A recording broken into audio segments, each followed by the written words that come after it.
Dhaka two Benapole rail লাইনের সাথেই নাভারণ থেকে ভোমরা স্থলবন্দর পর্যন্ত এই রেল লাইন স্থাপনের মধ্য দিয়েই সাতক্ষীরাবাসীর দীর্ঘ প্রতীক্ষিত রেল লাইন স্থাপন করা হবে বলে একটি ডিপিপি অনুমোদিত হয়েছে।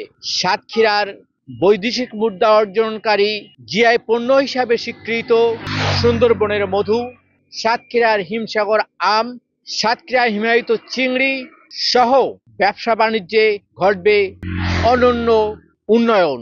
আমরা আমদানিকারক ও ব্যবসায়ীদের কাছে জানবো এই রেল লাইন স্থাপনের মধ্য দিয়ে কি উপকার আসবে সাতক্ষীরার জনমানুষের। ভোমরা থেকে নাভারণ পর্যন্ত রেল লাইনটা হচ্ছে, এটা আমরা ধন্যবাদ জানাই বর্তমান সরকারকে। এটা হোক, তারপরে মুন্সিগঞ্জ পর্যন্ত যাবে। সাতক্ষীরা অনেক দিক থেকে অবহেলিত, বিশেষ করে যোগাযোগ ব্যবস্থায়। তো আমরা আশার আলো যে অনেক দিন দেরিতে হলেও বর্তমান সময়ে এটা অনুমোদন হয়েছে এবং কিছু বরাদ্দও আসছে। নাভারণ টু ভোমরা রেল লাইন কার্যক্রমটা অতি দ্রুত বাস্তবায়ন হয়, তাহলে আপনার পরিবহন খরচ অনেক কমে যাবে। ধামনগর পর্যন্ত হলে খুব উপকৃত হইতো দক্ষিণ এলাকার লোক। ক্যারিং খরচের উপরে মালের দাম কম ওঠে বসে, যখন রাস্তা দিয়ে মাল যাবে কেজিতে 4-5 টাকা বৃদ্ধি হবে। ট্রেনে গেলে দেখা যাচ্ছে 8 আনা 1 টাকার বেশি ক্যারিং খরচ পড়ে না।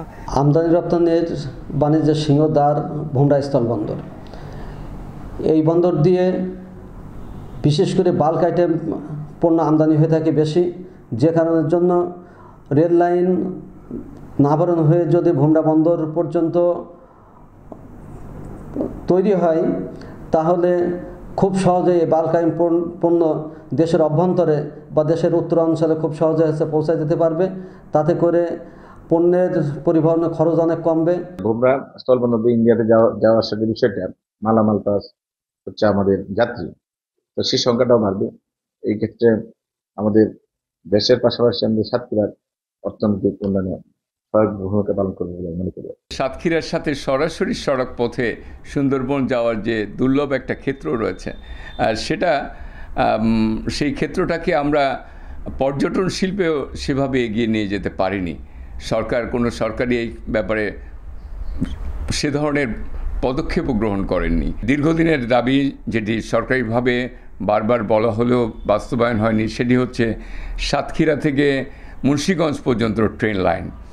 সম্প্রতি বর্তমান সরকারের উদ্যোগকে আমরা স্বাগত জানাই। সেটি হচ্ছে নাভারণ থেকে ভোমরা বন্দর পর্যন্ত ট্রেন লাইনকে সম্প্রসারণের ব্যবস্থা করছেন।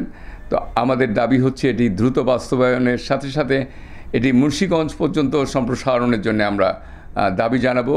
2650 কোটি টাকার একটি ডিপিপি রেল মন্ত্রণালয়ে অনুমোদনের অপেক্ষায় রয়েছে।